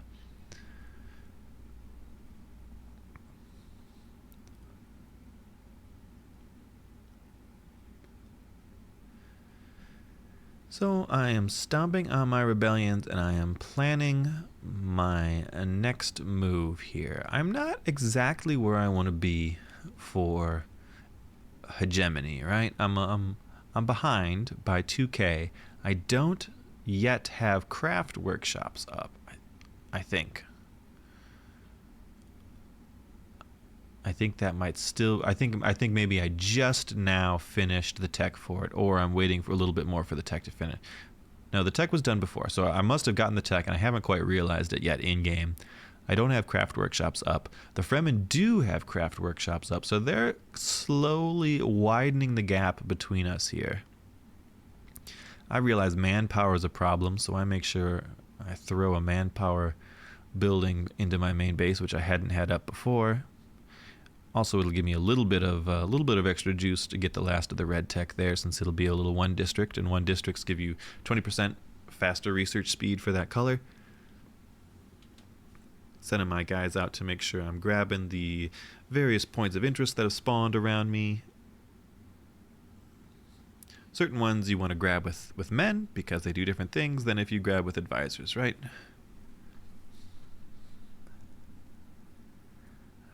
And I'm starting to deconstruct my plascrete buildings. I'm at 4,400 plascrete. I'm not likely to need a whole lot of plascrete in the future, since I'm pretty max expanded. I'm pretty max built out of my villages. So plascrete income is not doing me any favors anymore, and it costs a lot of money. So I probably should have even been a little more aggressive hunting the various plascrete factories down I have and getting rid of them. We can see the Fremen have also jumped up even higher on hegemony. So maybe they took a special region, or maybe they just got like their research hub built or something like that. But they are at 25k, which is danger zone, right? That's what I always tell people. If you see someone at 25k, it could end any second, right? People plan for all kinds of booms in their hedge gains. You know, you line it up where you build your research center and your main base just as the tax is about to hit, just as you're about to annex a couple of little territories you saved, and you can jump up 5,000 hedge, no problem. So someone at 25k is absolutely, you know, danger critical. Go fight this person, in my book at least.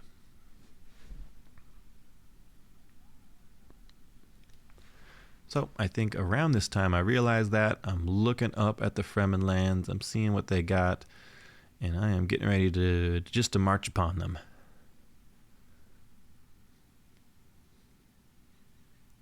Boom.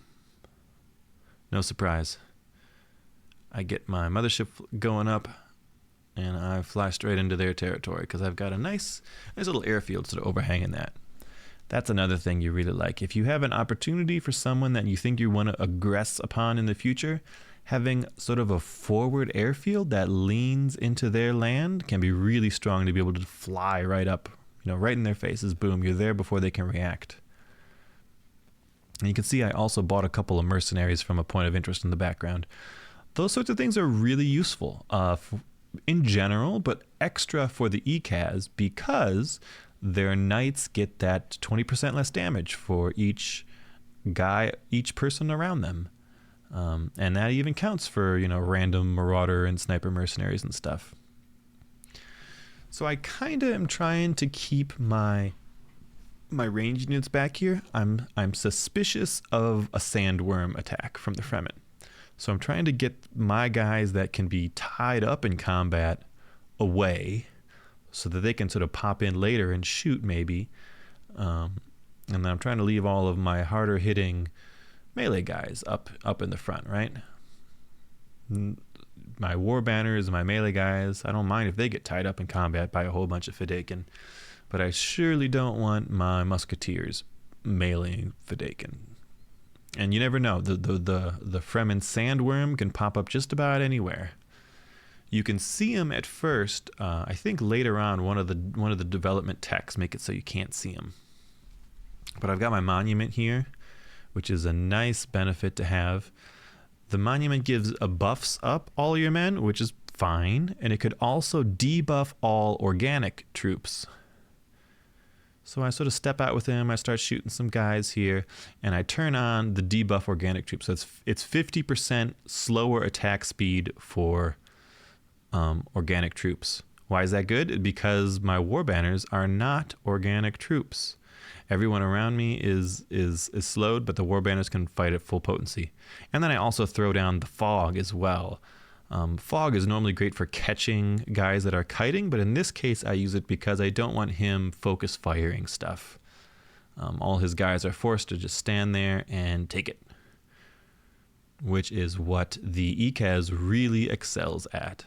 So you can see I lost maybe one unit. I lost maybe a knight. I'm rebuilding a knight. Did I lose a ranged guy? I don't know. I don't think so. I think maybe I lost a knight and that's it. Maybe one other thing. But a huge win for the Ecaz army there. So I'm about to take that land from him. Sai's complaining that it's 3v1 now, but what did you expect with 25k hedge, my friend? And now suddenly I'm up for governorship. And I'm trying to figure out if I want it or not. I sort of don't. I would really love to have Speaker of the Council, because Speaker of the Council is like a guaranteed win for Ecaz. I'm fine with Psy taking it, I think, here. So we vote the Fremen, and then we'll just vote them out. Speaker of the Council, of course, is critical, because whoever has Speaker of the Council can re-roll a loss of rights if it comes up, so that you can't vote someone out of you can't remove governorship that way. But anyone else you could just support the Dune governorship charter itself, and it'll come back up for vote. With the exception of the Ecaz, because the Ecaz have that one development of perfected politics where you can't vote on charters that they own. So if the Ecaz is governor, you can only remove them from it with a loss of rights. And a loss of rights could be blocked if I was the speaker, but I'm not, and they're not going to let me have it too, because they understand what that would mean. But the Fremen end up getting the governorship here. Doesn't mean a whole lot. Everyone in the lobby, like I said, is pretty savvy. No one's going to overreact. You don't ever like someone being the governor, but it's not going to be a big deal. We expect that there will be a loss of rights, and or we'll just put the governorship up again for vote, the charter itself up for vote.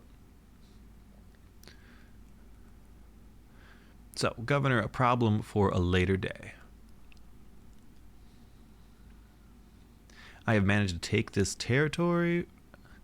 I am sort of checking out my other border territories, seeing if I need to be reinforcing them or doing anything differently.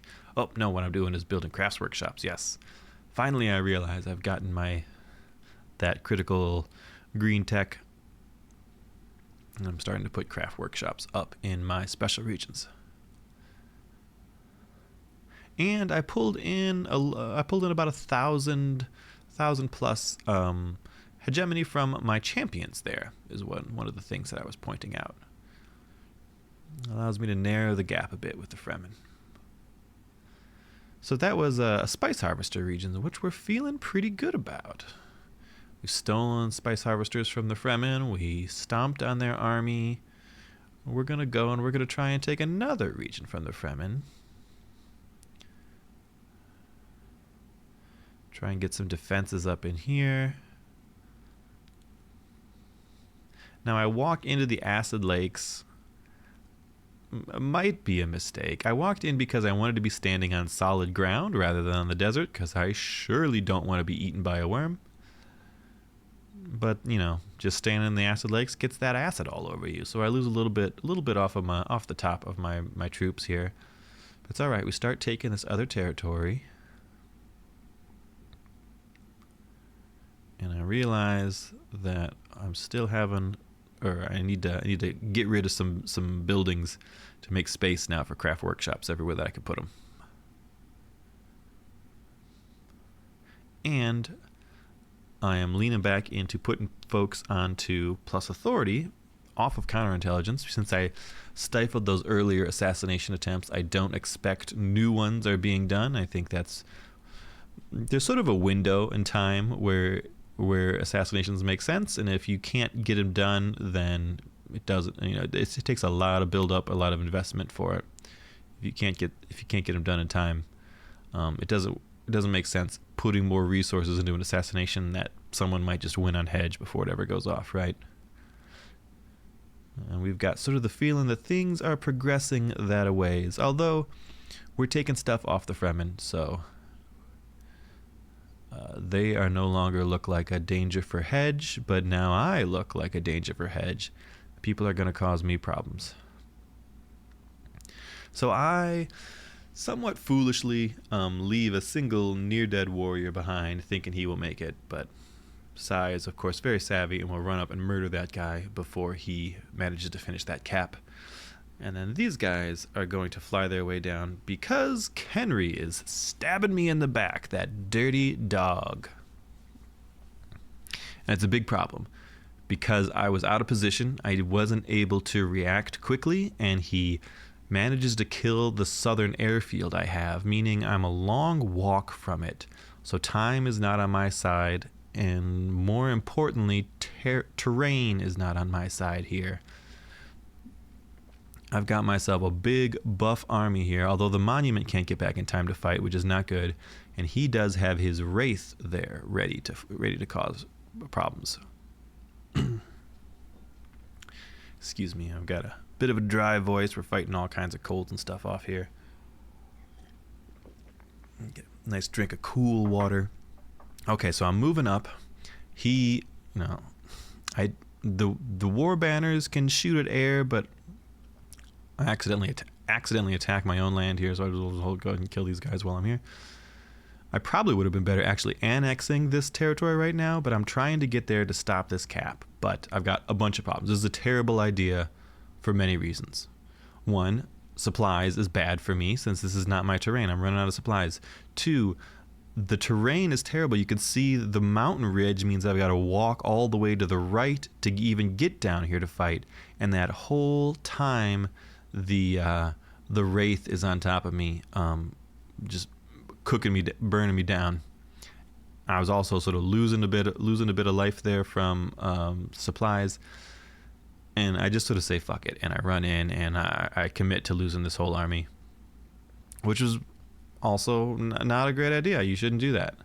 I thought maybe I will be able to trade okay with just the war banners, but that's not the case either. His army is super sauced up. You can see they're all strong veterans. He's probably been doing a whole lot of pillaging with them all game long and maybe not fighting. So those two southern lands are gone, and boom, just like that, I am out of the hedge race. Okay. So Psycedilla calls out. We got plus 66 hedge from Craft Workshops on Carino, and I let everyone know that I'm dead, so it's time to kill Carino now. The Fremen are trying to grab back their little spice field there. But, like I had said earlier, the benefit of the Landsride guys being super quick to train, I'm able to get 4 of the Landsride guys out, and we're able to chase him off that territory. Though, like I said, we lost the cap on that even more northern territory.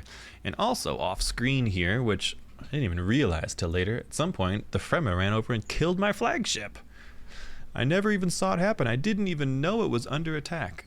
I'm not even sure how he did it. I don't know if he had warriors with pistols or if he made some anti-air or what happened. Did it fly into a base? I have no idea. I thought I had it hovering over a village up in the north because I wasn't going to be able to fly it down south. And I look back and it's dead. I don't know what happened to it. Oh well, no more flagship for me. That's a huge blunder, by the way, if you're wondering. Yes. Don't do that. The flagship represents a large expenditure of resources and a big chunk of fighting power. So just to throw it away and not know what happened to it is a massive mistake. So I am investing in a bunch of guards and judges, etc., here because they're just the quickest thing that I could build up. But I'm still, I don't have enough men to fight the Fremen force here. I'm not going to throw away, extra men. I've got rebellions in my backfield, so I cede that territory back to the Fremen, and I use my guards, my beleaguered military here to try to clean up the various rebellions in my backfield. Carino has jumped to number 1 at 22k in the hedge. So also what I am thinking here is I managed to win governorship because loss of rights popped off and removed everyone's office. But at the same time that it removed everyone's office, I won this new office. So both of those things take effect. Everyone loses their charters, but I win this governorship charter. So I thought maybe incorrectly that since loss of rights just fired off, that it wouldn't show up a second time back to back. Even though nobody was the speaker to obstruct it. I thought maybe if it fired off once, it wouldn't show up again, because I've definitely seen times that people have been governor and there hasn't been a loss of rights option. So I thought that maybe I could hold governorship and maybe the loss of rights wouldn't come up again, and I knew they couldn't upvote the charter. So I'm thinking I may have a governor win condition here, is what I'm thinking. Spoilers, that's not the case. Loss of rights comes up again. Apparently loss of rights can come up multiple times in a row, over and over again. You stupid game, damn it. So that's why I'm playing a little more defensively here. One, I think I may have a chance at a governorship actual win here. Everybody else is acting like, no, I don't have any chance, right? They have fully turned their sights over to Carino.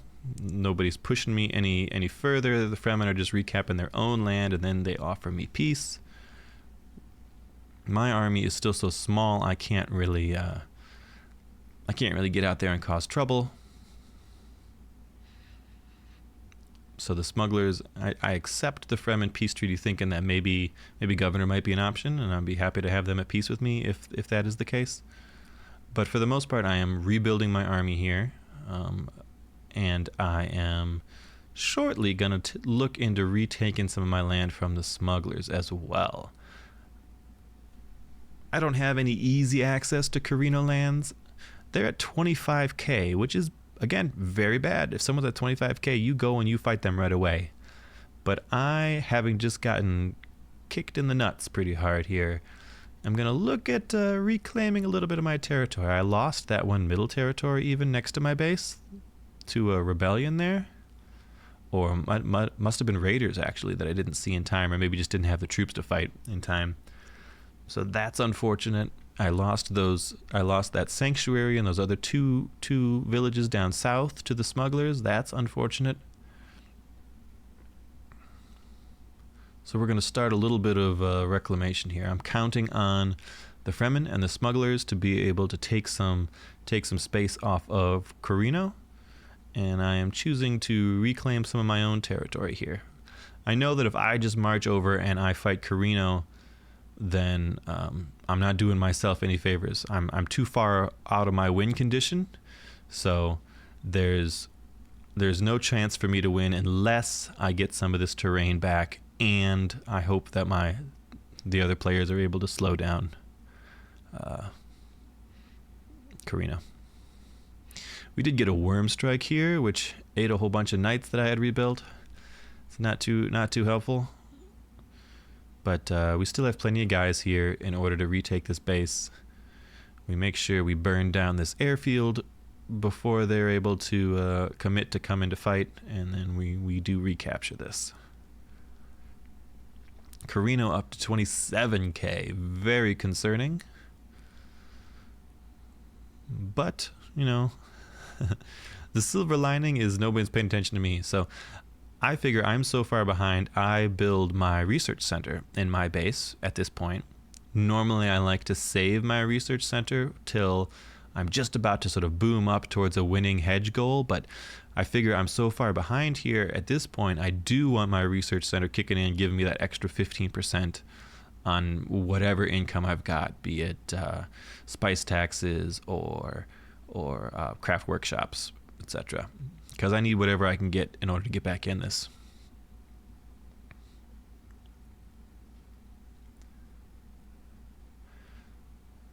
So I'm able to retake, this town Marta in just a day here. I go and do that. I'm able to retake some of these southern smuggler lands.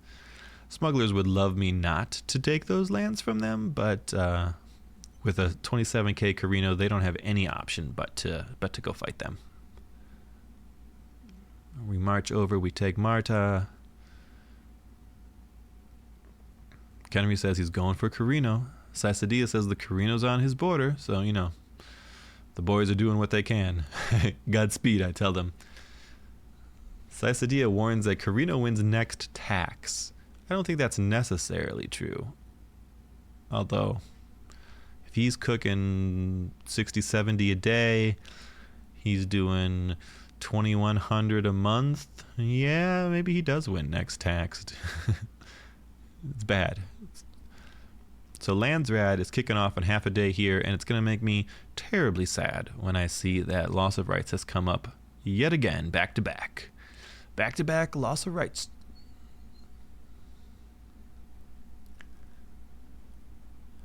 Oh, I'm so sad. Sad Davok noises. I can vote for it, but I can only put 700-ish votes. All of them together can put out 500, 6, 7, 8, 9, at least 900. So I oppose it with all I got, hoping for the best.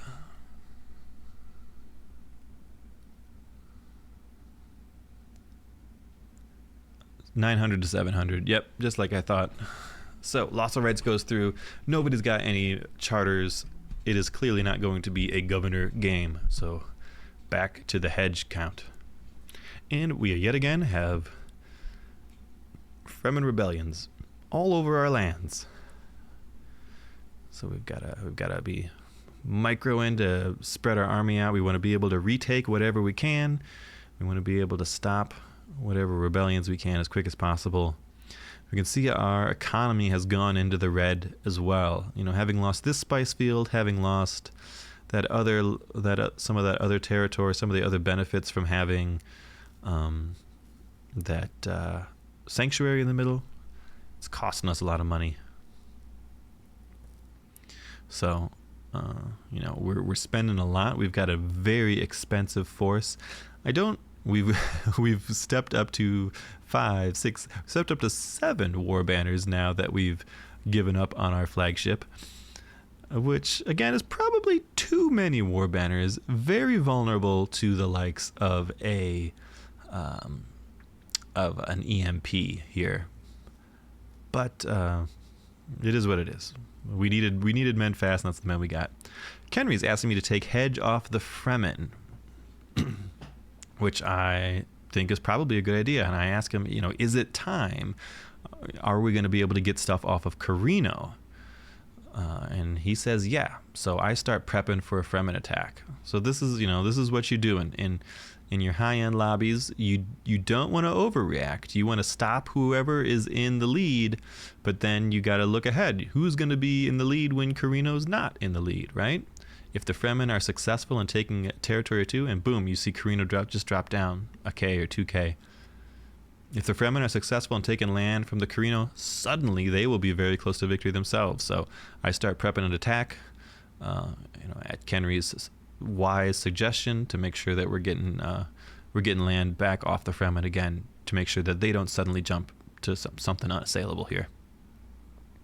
But we've still got Fremen rebellions in our lands that we need to fight. Lordy, we've killed a lot of rebellions this game. And I remember we need to up our armory a little bit. One, we've got a decent bank, but it is ticking down.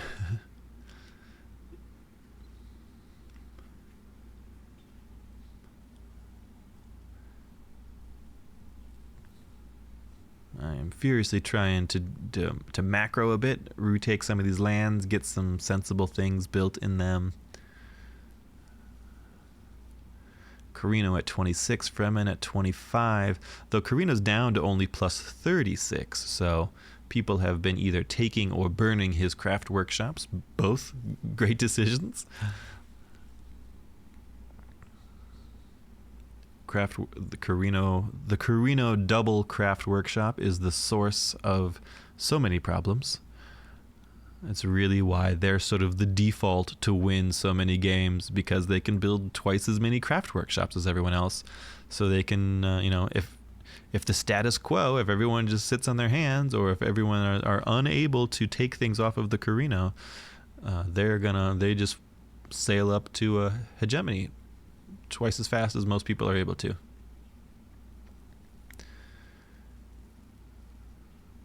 And now I'm a little dissatisfied with my army comp here. Again, what I was trying to say before is knights really need supporting members around them. Knights by themselves don't get a lot done. They get killed.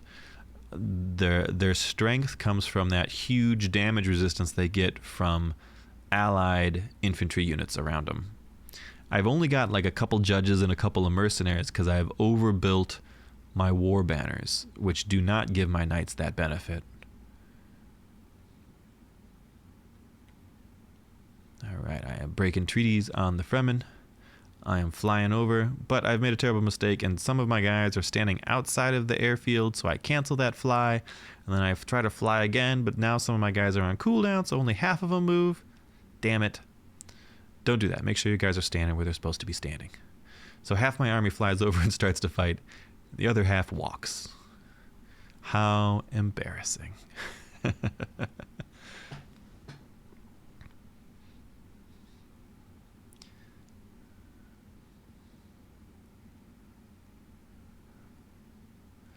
But the Fremen have their hands full, fighting off Carino, who is still a little bit ahead of them.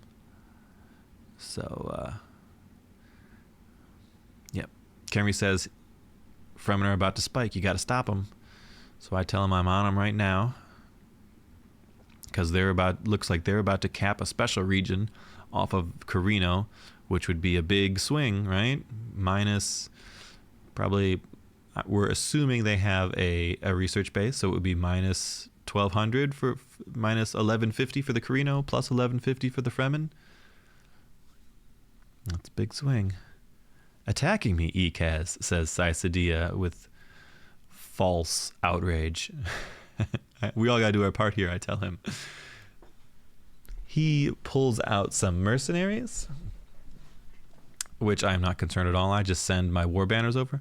Mercenaries can't really do anything to war banners. War banners have an outrageous amount of armor. And then we've also got the benefit of war banners don't attract worms. They walk without rhythm. Whereas the mercenaries stomping through the desert could get worm striked at any moment. So they got it. He's forced to pull them back. The mercs can't do anything. Boom. I don't know exactly what happened actually. I didn't take land from them yet, but the Fremen fell off of the hegemony, or maybe they didn't fall. Maybe I just climbed ahead of them. I probably got a little bit. I probably got a little bit off of. No, the spice tax just kicked in. Maybe the Fremen missed a spice tax. Maybe I got a little bit from champions killing. Nope, my champions would be dead, wouldn't they? But I would get some from champions killing the militia there. Regardless, I jump back into second place on hegemony. Carino's still in the lead, 27k, and not good. No one likes Carino that much. Helio, I can tell you from experience, is very difficult to kill. Speaker of the Council comes up. Boy, that would be nice to have, and no one will ever let Ecaz have that. Let that be a lesson, everyone. The most important faction in the game to not have Speaker of the Council is Ecaz, because that is the one rock solid, cannot be contained Dune or governor win condition. So I see stuff is getting liberated down south again. I gotta take this and then rush my army back. And it looks like down south. So okay, here I put guys back into champions. Only one champion though. So it looks like that was just a neutral raid that almost gets this village from me. But Psycedilla sees it and he rushes his men there to help with the neutral raid because he wants that village decapped. I'm fortunate that these are Landsred guards that get there, the kind that are super tanky in your own lands. So he is struggling to kill them in time. I've dropped the fog so he can't control anybody. I get my guys as best I can onto the village there, and I think I'm able to hold this. But again, look at that neutral raid. So on the right, he's got neutral raiders helping to liberate that. Those are the guys that he called out of his siege when he started to liberate. But I almost lose this. I lost this territory earlier to neutral raiders, and I'm about to lose it again. You can see that siege right down below there, Anapo. Boy, oh boy, if I had gone and killed that siege earlier, I would have saved myself so many headaches. You know, I've got a powerful force here. The war banners alone are smacking Fremen hither and yon. We are crushing everything that we touch, but we're struggling to get everywhere we need to be. You can see he has shifted back up north. He is liberating that place I just took from him 10 seconds ago. And I have to rush back up there to fight.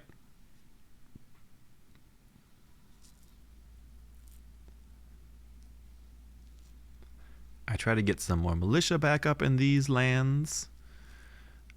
I come up here to fight the Fremen, and look at that. There's an assassin that just walked into that base that I cleared out.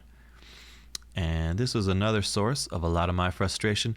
So assassins apparently can lay siege to things. So his assassin walks in and starts to liberate, and that liberate causes the neutral that allied siege he has there to send warriors out to help with the liberate.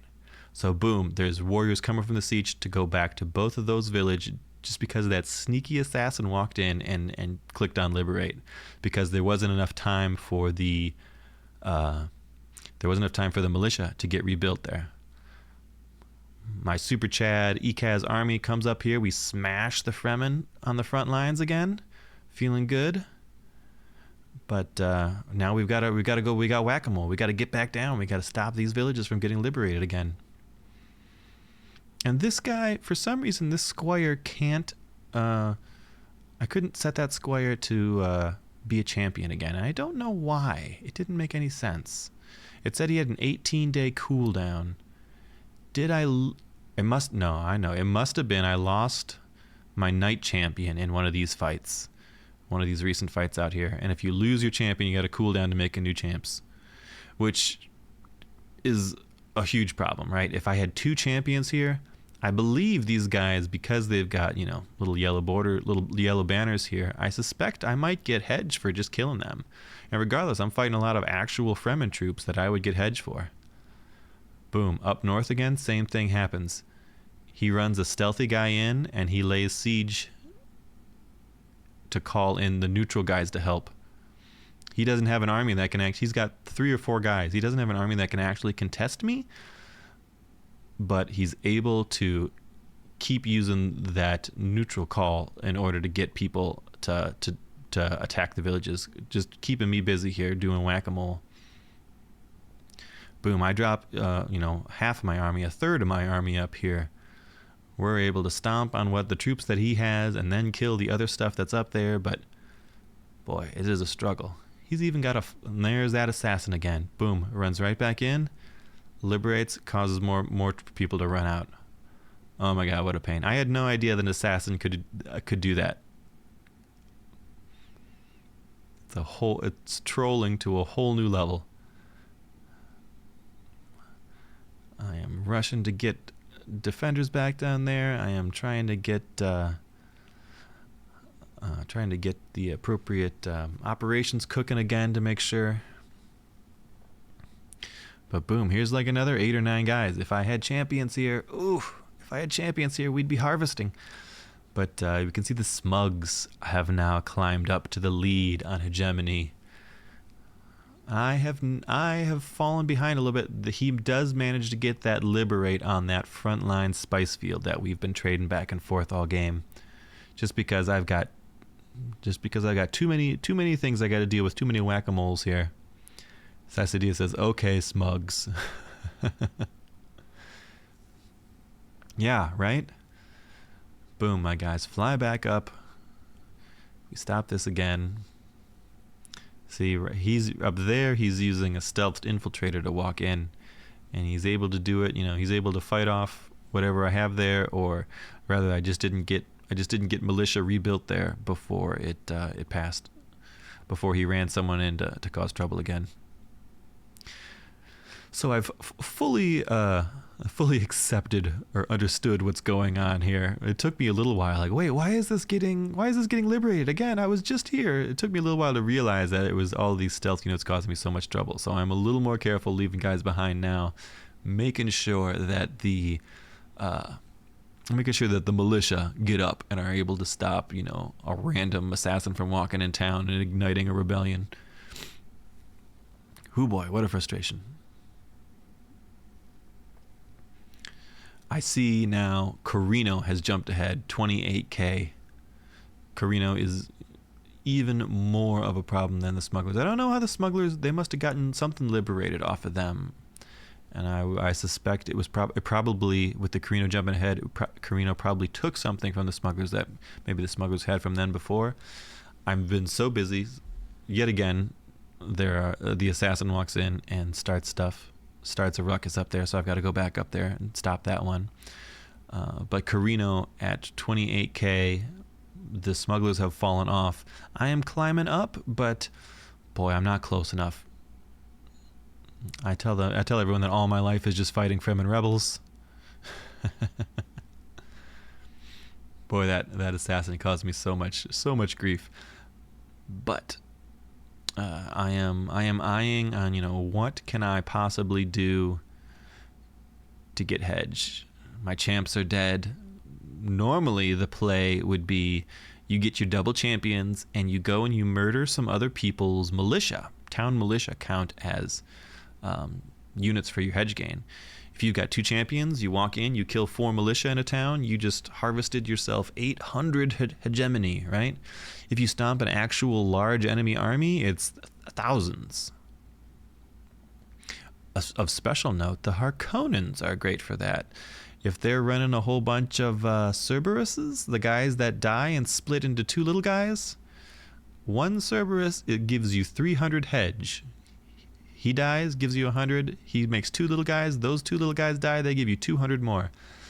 If a late game Ecaz army is able to stomp on a Harkonnen army, it can be a massive hedge spike. So you see what I'm doing here? Boy, Carino has climbed up to just a fingernail away from victory, 29.9. I have chased off the Fremen finally. I am scrambling to try to claim my sanctuaries, but it's not going to be enough. I know it's not going to be enough. It's all I can do. I can hope and pray that someone gets something off of the Carino. I know they're doing their best to try to burn down his craft workshops. That's the only thing that can buy us any time or save us, because when you get that close, when you're within he's within 100, so any second now he's going to win. So I capped both of my territories. I'm at 29.5. Not enough.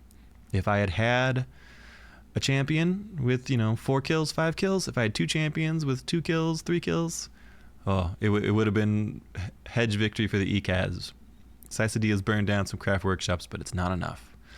Indisputable hegemony of House Carino. There it is. Carino manages to take it. Shame eternally ours. Everyone, kill your Carino players. It's just the way that's got to be. But that was such a good game. I really wanted to get that one out for you guys. I think you'd appreciate that. It was a real nail biter at the end there. Hard fought.